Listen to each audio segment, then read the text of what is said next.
ప్రక్షాళన అన్నారు. ఏ విధంగా ఉంటుందని ఆ ప్రక్షాళన మొదలైపోయిందా?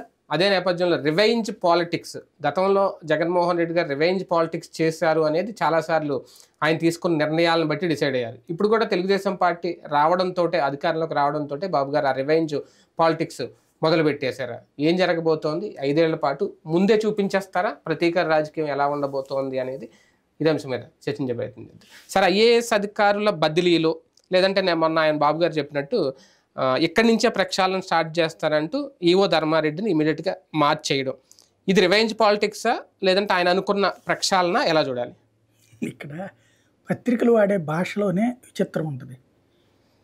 రివెంజ్ పాలిటిక్స్ని ప్రక్షాళన అంటారు, ప్రక్షాళన రివెంజ్ పాలిటిక్స్ అంటారా? అసలు ప్రక్షాళన అంటే ఏంటి? ఇప్పుడు ఒక విధాన నిర్ణయం తీసుకున్నారు.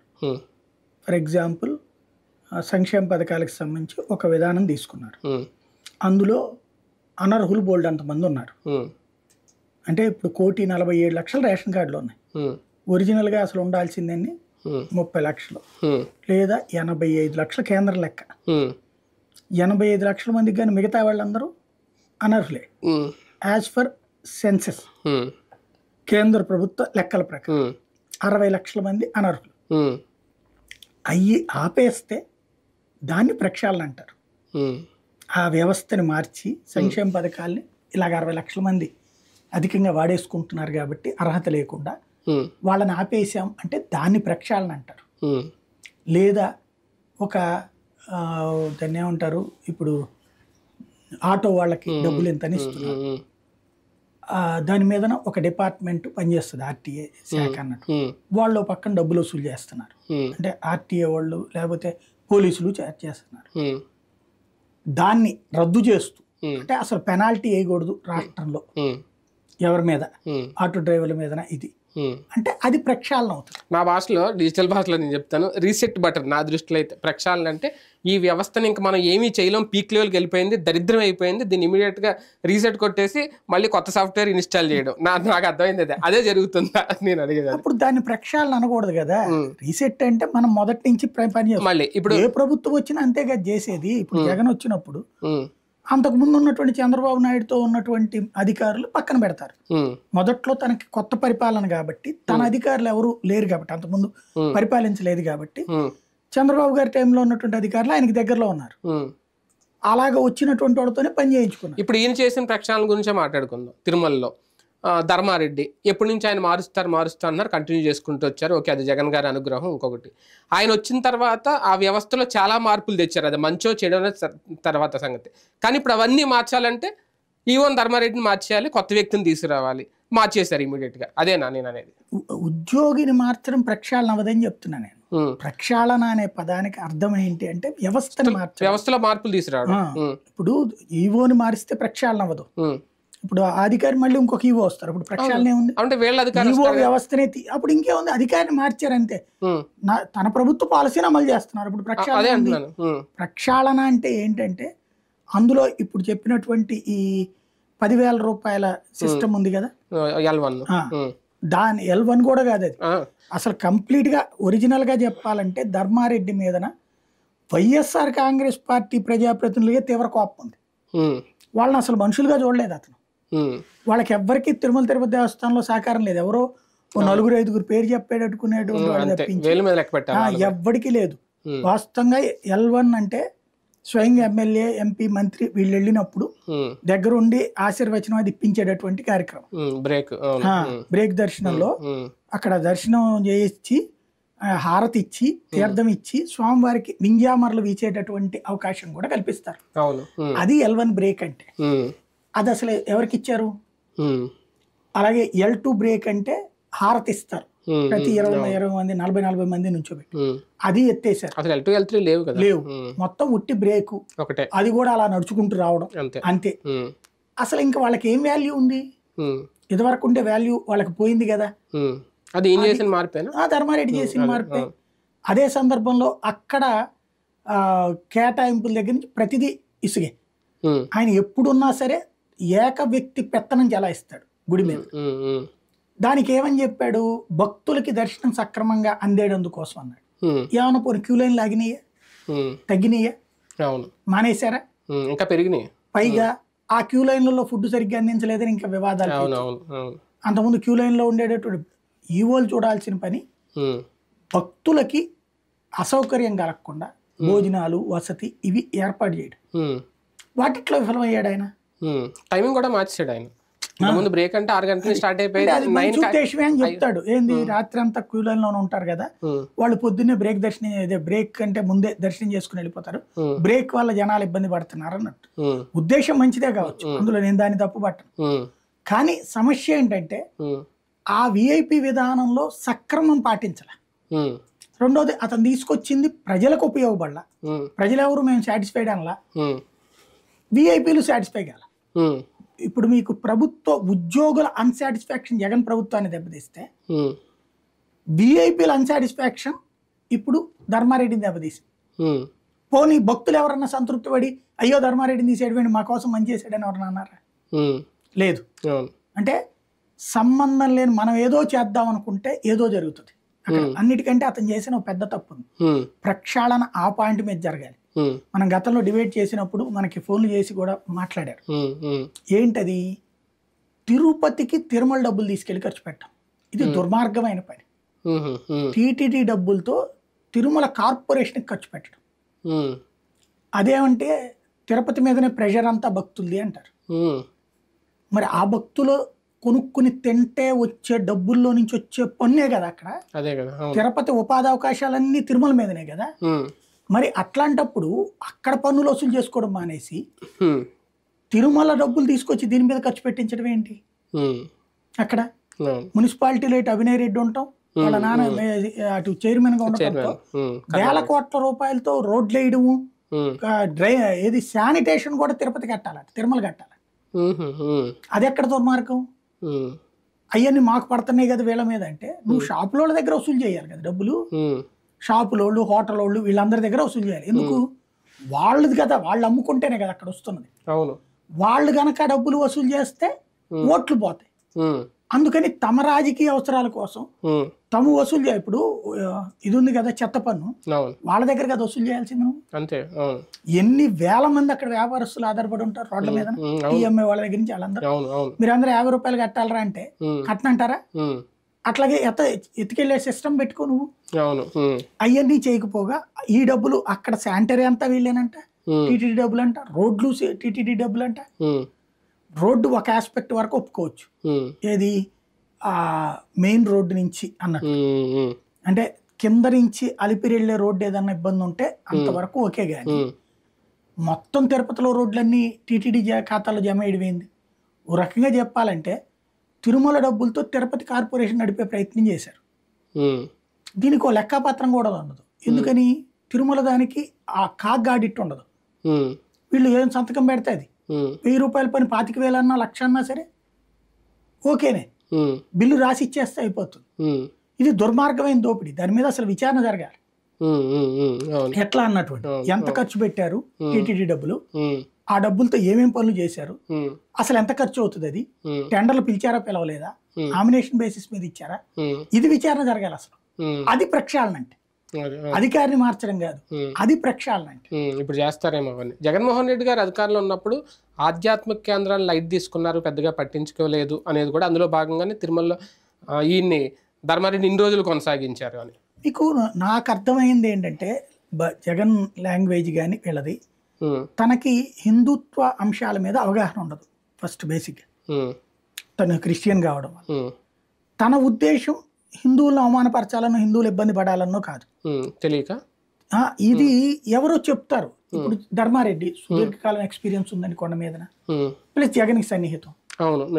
భక్తుల కోసం నేను ఇచ్చేస్తున్నానని చెప్తే ఓకే అనుకుంటాడు. కానీ అది భక్తుడికి ఇబ్బందో లేదో ఫీడ్బ్యాక్ ఎవరు ఇవ్వాలి? అంటే సెకండ్ ఒపీనియన్ ఉంటుంది దాని మీద. ఎవరు ఇవ్వాలి? అవగాహన లేని దాని మీద ఎవరు ఇవ్వాలి? ఇచ్చే దమ్మున్నోడు ఎవడు అక్కడ? అందుకే కదా మరి అలాంటి వాటికి చైర్మన్ అనే ఒకళ్ళు ఉంటారు. అతనే అక్కడ కుమ్మక్క అయిపోయాడుగా.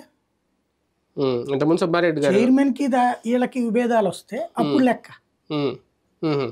చైర్మన్ కి ఏం తెలియదు అక్కడ. అదే అవును, ఈయన ఇక్కడ ఉంటాడు, ఈయన భక్తుడే దేవుడికి. మీకు ఒకటే లెక్క అండి, నేను ఇదివరకు సర్వీస్ యాక్టివిటీస్ చేసే రోజుల్లో ఆలయాల్లో మంచినీళ్ళు పోయడం, భోజనాలు క్యూ లైన్ ఇవి చేసేవాడు మా కాలేజీ డేస్. నేను ఇన్ఛార్జిగా ఉన్నప్పుడు నేనేం చేసేవాడిని అంటే ముందు అందరికి డ్యూటీలు వేసేసి క్యూలో జనంతో పాటు నేను కూడా నడుచుకుంటూ వెళ్ళేవాడిని. అప్పుడు ఎక్కడ తేడా ఉందో నాకు కనబడేది. నా సిబ్బంది అంటే నేను పెట్టినటువంటి వాలంటీరు పని చేస్తున్నాడా లేదా, నీళ్లు పోసే చోట జనం ఏమనుకుంటున్నారు, ఇంకేం కావాలని కోరుకుంటున్నారు, ఈ ఫీడ్బ్యాక్ నేను పర్సనల్ గా విజిట్ చేయడం వల్ల, నేను ఆ క్యూ లైన్లలో ఉండి చూడటం వల్ల లోపాలు తెలిసి అది నేను వెంటనే సెటరేట్ చేసేవాడిని. ఆ విధంగా మాకు బెస్ట్ సర్వీస్ అవార్డులు వచ్చినాయి గతంలో పుష్కరాల్లో కానీ లేకపోతే వీటిలో కానీ. ఆధ్యాత్మిక క్షేత్రాలలో నాకు బాగా అనుభవం అదే, వాటిది ఎట్లా చెయ్యాలి ఏంటి అన్నటువంటిది. వేల మందితో పని చేయించాను, అందువల్ల ఆ ఫీల్ ఉంటుంది. అది ఇక్కడ వీళ్ళు ఏమవుతారు, చైర్మన్ అయ్యి ఆ సీట్లో కూర్చున్న తర్వాత తమోళ దర్శనాలు ముందు తమకు రెస్పెక్ట్ వచ్చేస్తాయి, దెన్ అక్కడ కూర్చుని పోతారు. నిజమైనటువంటి తిరుమల తిరుపతి దేవస్థానం ట్రస్ట్ బోర్డు సభ్యుడు ఎవరైనా సరే నా దృష్టిలో బోర్డు అంతా లెక్కలేసుకొని కొండ మీదనే కూర్చోండి, వీళ్ళందరికీ ఇది ఇస్తారు, కాటేజీలు ఇస్తారు, అక్కడ చక్కగా కూర్చోండి, నిజంగా కమిట్మెంట్ ఉంటాయి ఉండి ప్రతిరోజు ఒక 20 మంది ఉన్నారనుకోండి, ముగ్గురు ఒక కమిటీ వేసుకోండి, నెలకు ఒక్కొక్క సిస్టమ్ మార్చుకోండి. నెలలో ఒక రోజుల్లో అన్నదానం వ్యవహారాలు, అన్న ప్రసాదాల వ్యవహారాలు ఒకళ్ళు చూసుకోండి, మంచినీళ్లు వసతి ఒకళ్ళు చూసుకోండి, ఇంకొకళ్ళు హోటళ్లలో ఫుడ్ ఇవన్నీ ఎట్లా ఉంటున్నాయి అంటే ప్రైవేట్ హోటల్స్ ఫుడ్ అవన్నీ నాణ్యతలు ఇవి ఒకళ్ళు చూసుకోండి. భక్తులతో పాటు క్యూ లైన్లలో ఒక బ్యాచ్ తిరగండి, ఉచితంలో ఒకళ్ళు, 300 రూపాయలు ఒకళ్ళు, ఇట్లా అక్కడ లోపాలేంటో చూసుకుని నెలకు ఒకసారి కూర్చోండి, సెటరేట్ చేయండి. విధానపరమైన నిర్ణయం అయితే లేదు, మామూలుగా అయితే గనక ఎప్పటికప్పుడు సెటరేట్ చేయండి. అప్పుడు ఆ సమస్యకి పరిష్కారం ఉంటుంది తప్పించి ఏదో ఎప్పటికప్పుడు ఓ కమిటీ వస్తుంది, పాలక మండలి, మళ్ళీ వచ్చిన వాళ్ళకి కొన్ని దర్శనాలు ఈ లెక్కలు ఉంటాయి, ఆ జనంతో పాటు వీళ్ళు ఇచ్చేస్తారు, మళ్ళీ ఇది అయిపోయిన తర్వాత ఎవరిదో వాళ్ళు వెళ్ళిపోతారు. నిజంగా టీటీడీ ప్రక్షాళన అంటే నా దృష్టిలో అది. మరొక విషయం, గతంలో టీడీపీ ప్రతిపక్షంగా ఉన్నప్పుడు ఆ అధికారులను కానీ లేదంటే టీడీపీ నేతలు ఇబ్బంది పెట్టిన కొంతమంది అధికారులని ఇప్పుడు వాళ్ళ మీద వేటు పడబోతుంది అనే సంకేతాల ఇప్పుడు ఈ ఐఏఎస్ అధికారులు మార్చడం, దానికి తోటి రెడ్ బుక్ ఏదో మొన్నటిగా చెప్పారు, రెడ్ బుక్లో అలాగే కొంతమంది అధికారుల పేర్లు ఉన్నాయి అని. ఏముంటుంది, ఇప్పుడు వాళ్ళని లూప్ లైన్ లో పెడతారు. ఇదివరకు టీడీపీ వాళ్ళని వీళ్ళు లూప్ లైన్ లో పెట్టారు, ఇప్పుడు వాళ్ళని లూప్ లైన్ లో పెడతారు. వాళ్ళ జీతం వాళ్ళకి వస్తుంది, అవును, మెయిన్ స్ట్రీమ్ పోస్ట్ కాదు, అలాగని పోస్ట్ ప్రాధాన్యత తగ్గిపోతుంది. ఏముంది దాంట్లో ప్రాధాన్యత? ఇప్పుడు ఉన్నందువల్ల ఏమైనా కూడా బెరికారా ఏంది అక్కడ? ఇప్పుడు ఫర్ ఎగ్జాంపుల్ శ్రీలక్ష్మి ఉందండి, తిరిగింది, ఇప్పుడు ఆవిడకి ప్రాధాన్యత లేని పోస్ట్ ఎత్తి ఏం పోద్ది ఆవిడికి? పోనీ ఆవిడ జగన్ కి క్లోజ్ గా ఉందని చెప్పేసి ఏమైనా వేరేగా ఏమైనా సాధించుకుందా? అందరి చేత బూతులు తినడం తప్పించి. ఇవన్నీ ఎట్లా ఉంటాయి అంటే దీన్ని అడ్డు పెట్టుకుని సంపాదించుకునే వాళ్ళు ఈ అధికారుల్లో ఒక 10% ఉంటారేమో, 10-20% వాళ్ళ వరకు బాగుపడతారు. మిగతా వాళ్ళంతా ఏంటంటే పాపం మెయిన్ స్ట్రీమ్ పోస్టులు అనే అందరితో గుర్తింపు పొందే పదవులని అనవసరమైన బూతులు తిట్టించుకోవడం తప్పించి ఏం ఉపయోగం ఉంటుందని నాకు. కానీ అంటే మామూలుగా అధికారం పార్టీ మారిపోయినప్పుడు, అధికారమే మారిపోయినప్పుడు ఉన్నత స్థాయిలో ఉన్న అధికారులకి ఇబ్బందులు తప్పవా ఏ టైంలోనైనా ఎవరు వచ్చినప్పుడు? అది ఇప్పుడే పట్టిన దరిద్రం మనకి, స్టేట్ డివిజన్ తర్వాత పట్టిన దరిద్రం. అంతకుముందు ఇంత అసహ్యంగా లేదు. స్టేట్ డివిజన్ తర్వాతన తెలంగాణలోనూ అంతే అయింది, ఆంధ్రలోనూ అంతే అయింది. 2 చిన్న రాష్ట్రాలు అయిపోయేటప్పటికి వ్యక్తి స్వామ్యాలు అయిపోయినాయి, ప్రజాస్వామ్యం చచ్చిపోయింది 2 రాష్ట్రాల్లో. ఇప్పుడు అక్కడ ఒకంత బెటర్. ఇప్పుడు అక్కడ కేసీఆర్ తో అంటకాగారని చెప్పేసి వాళ్ళని మార్చేస్తున్నారు, వీళ్ళు మార్చేస్తున్నారు, ఏమైంది? అదే అధికారులు కొంతమంది లూప్ లైన్ లో పెడతారు, మిగతా వాళ్ళతో పని చేయించుకుంటారు కదా, మళ్ళీ అదే అధికారులు. ఇప్పుడు ఫర్ ఎగ్జాంపుల్ ఇవాళ ఏమవుతుందంటే ఈ మీడియా అతి ప్రొజెక్ట్ చేయడం ద్వారా విలనం చేయడం తప్పించి, ఇప్పుడు జగన్ అధికారంలోకి వచ్చాక తెలుగుదేశంలో వీళ్ళు దుర్మార్గంగా ప్రవర్తించారని ఏమన్నా లిస్ట్ ఇచ్చారా ఎవరిదైనా? ఏమి ఇవ్వలేదు కదా. ఇప్పుడు ఏం చేస్తున్నారు అధికారులు? మనం బ్లాక్ మెయిల్ చేస్తున్నాం. జగన్ కూడా అధికారులను మార్చలేదా? సిఎస్ దగ్గర అధికారులు మార్చుకుంటారు, కానీ వాళ్ళని దొంగలని పేపర్లో రాశారా? వీళ్ళు జగన్ మనుషులు, చంద్రబాబు మనుషులు అనేసి. అక్కడ ఏబి వెంకటేశ్వర ఒకే ఒక్క ఆయన మీద అతను ప్రతీకారం తెచ్చుకుంది, మిగతా ఎవరి జోలికి పోలేదు. అయితే గీతే మార్చేసుకున్నాడు అంతే. అప్పుడు ఎల్వి సుబ్రహ్మణ్యం వీళ్ళని మార్చేశారు. మార్చుకుంటారు, మార్చుకోవడము ప్రాధాన్యత అప్రాధాన్యత వేరు. కానీ మీడియాలో దొంగలుగా చూపించే పని లేదు కదా అక్కడ, బేసిక్ గా అవసరం లేదు కదా. ఈవెన్ నిమ్మగడ్డది కూడా గొడవ అయ్యాకనే వచ్చింది ఇష్యూ, అవును అంతకుముందు లేదు కదా. అతను అట్లా కంటిన్యూ అయిందే కదా వ్యవస్థ. ప్రాక్టికల్ గా మనం ఏంటంటే అదుపు తప్పిన జర్నలిజం ఆంధ్రాలో ఉంది కాబట్టి ఏమైనా రాస్తున్నాం.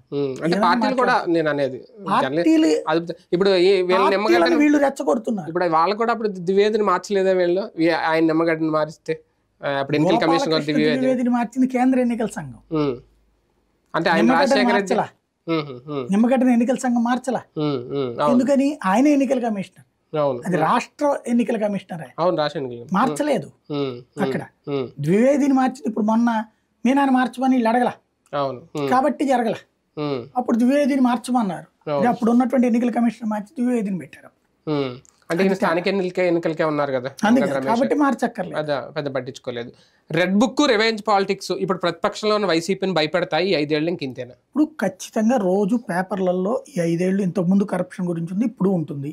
కాకపోతే ఇప్పుడున్న ప్రభుత్వం మీద ఏముండదు, గతంలో జరిగిందని రాసుకొస్తారు వీళ్ళు.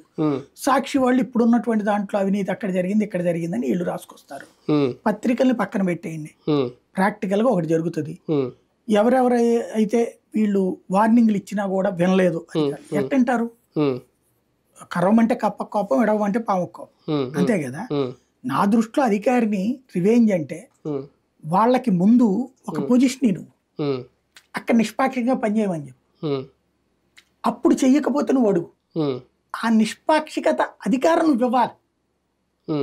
ఇవ్వకుండా జగన్ ఉన్నప్పుడు జగన్ చెప్పిన మాట విన్నావంటే అప్పుడున్న ప్రభుత్వం మాట వినకుండా ఇప్పుడు నీ అధికారులు నీ మాట అంటే అప్పుడు నీ మనుషులు అయినట్టాళ్ళు. చట్ట విరుద్ధంగా చట్టం ఏది కరెక్ట్ ఎవరు చెప్పినా సరే, ఇవాళ చట్టాన్ని ఏమని చేసాం, పార్టీలకు చుట్టాలు చేసుకున్నాం. నిజంగా చట్టాన్ని చట్టం పంతం చేయనిస్తున్నామా? అధికారులు వాళ్ళ పని వాళ్ళని చేయనిస్తున్నామా?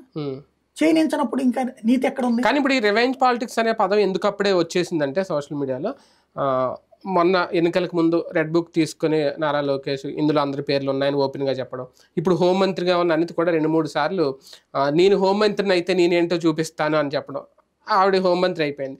అంటే రివెంజ్ పాలిటిక్స్ చేయడానికి అంతా ప్రిపేర్ అయ్యే టీడీపీ రెడీగా ఉంది అనేది. ఇప్పుడు ఏం లేదండి, అధికారిని ట్రాన్స్ఫర్ చేసిన వల్ల ప్రక్షాళన అని పెడతారు. దానివల్ల ఏమవుద్దంటే వాళ్ళకి అంత ఫీలింగ్ ఉండదు. నాకు బాగా గుర్తు, పట్టించుకోరా వాళ్ళకి అలవాటు అని చెప్పి మొన్న గురజాల దగ్గర సిఐ డిఎస్పీ అనుకుంటా తందేశారు. ఇప్పుడు ఈ పట్టించుకోలేదు అది ఇది అని చెప్పి రాసిన వాళ్ళకి అర్థం కాలేదు, లేకపోతే తెలియదు నాకు తెలియదు. కానీ పల్లన్ రాజు గురించి నాకు బాగా తెలుసు. విజయవాడలో ఎస్ఐగా ఉండేవాడు, యాంటీ గుండా స్క్వాడ్. డిటి నాయక్ పోలీస్ కమిషనర్కి వచ్చాక అంతకుముందు రౌడీయిజం రెచ్చిపోతా ఉండేది. ఒక ప్రముఖ నాయకుడు అతని ఇంటి ముందు బెల్లు కొట్టాలంటే వచ్చా ఒక్కొక్కడికి, ఇంటి ముందు ట్రాఫిక్ జామ్ అయినా మూసుకుని వెళ్ళాలంతే. అలాంటి స్టేజీలో ఉండే రౌడీయిజం ఉండేది. డిటి నాయక్ చంద్రబాబు గారు వేశారు, వేసాక తాట తీయమన్నారు. ఆ నాయకుడు ఇంటి ముందు పోలీసు నిలబడ్డానికి కూడా పోలీసు హారన్ వేసేవాళ్ళు కాదు. అలాంటి చోట ఇంటి వసారాలోకి వెళ్ళి కొట్టాడు ఇతను. గుంపులు గుంపులుగా ఉండేవాళ్ళు అప్పుడు నాయకులు ఇళ్ళ దగ్గర. వసారాలోకి వెళ్ళి ఊత కొట్టుడు కొట్టాడు, రౌడీలను వెంటాడి కొట్టాడు. అప్పుడు అధికారంలో ఉంది తెలుగుదేశం. మరి అప్పుడు ఈయన తెలుగుదేశం మనిషి అయినట్ట. ఇవాళ వైసీపీ అధికారంలో ఉంది అక్కడ ఆ టైంలో ప్రభుత్వం. ఇప్పుడు అతను తీసుకొచ్చి వైసీపీ మనిషి అని ముద్రేస్తే ఎవడు చెప్పాలి నాకు అర్థం కాల. అంటే అప్పుడు ఆ స్థాయి రివెంజ్ పాలిటిక్స్ లేవేమో.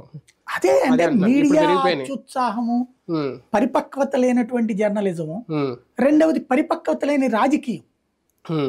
రాజకీయంలో పరిపక్వత అంటే అధికారి తన పని తను చేస్తున్నాడు, కొట్టాడు తీసుకెళ్లి కావాలని అవతల మాట విని, ఖచ్చితంగా అది తప్పే. ఇప్పుడు రఘురామకృష్ణరాజు చెప్పేటువంటిది కరెక్టే, సిఐడి వాళ్ళు చేసిన అది ఖచ్చితంగా ఒప్పుకోవాలి.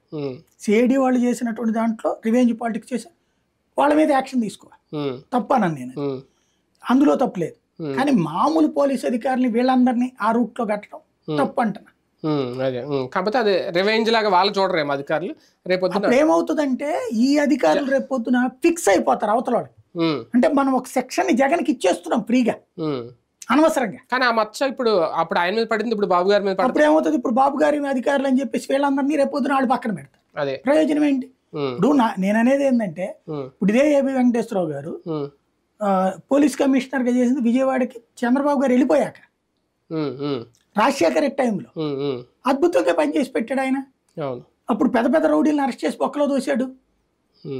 మరి ఆయన ఐపీఎస్, ఆయన్ని రివెంజ్ అయింది చండాలంగా. ఎన్నోసార్లు చెప్పాను నేను, ఏబి వెంకటేశ్వరరావుని తప్పు లెక్కేస్తున్నారు, ఆయన సిన్సియర్ ఆఫీసరు అన్నాడు. ఆ రోజున ఇంటెలిజెన్స్ చీఫ్ గా ఆ ప్రభుత్వం చెప్పినట్టు వాళ్ళకి ఇన్ఫర్మేషన్లు ఇవ్వాలి. ఇప్పుడు ఈయన ఇవ్వలేదా ఆంజనేయులు గారు? వాళ్ళ మీద ఎందుకు కక్ష? ఇప్పుడు ఏబి వెంకటేశ్వరరావు తప్పు అన్న మనం ఆంజనేయుల్ని మరి ఎందుకు తప్పు పడుతున్నాం? ఏబి వెంకటేశ్వరరావు విషయంలో జగన్ చేసిన తప్పని ఆంజనేయుల విషయంలో మనం ఏం చేస్తున్నాం? అదే కదా, ఎలా కరెక్ట్ అవుతుంది, జెన్యూన్ అవుతుంది? రైట్, చూద్దాం. మొత్తానికి రివెంజ్ పాలిటిక్స్ స్టార్ట్ అయినాయా? తెలుగుదేశం పార్టీ తీసుకుంటున్న నిర్ణయాలు, అధికారులను మార్చడం కానీ, ఐఏఎస్ ఐపీఎస్ అధికారులు, ఇప్పుడు రేపు పొద్దున వైసీపీకి థ్రెట్ స్టార్ట్ అయిందని అనుకోవాలి. చూద్దాం ముందు ముందు ఏం జరగబోతుంది.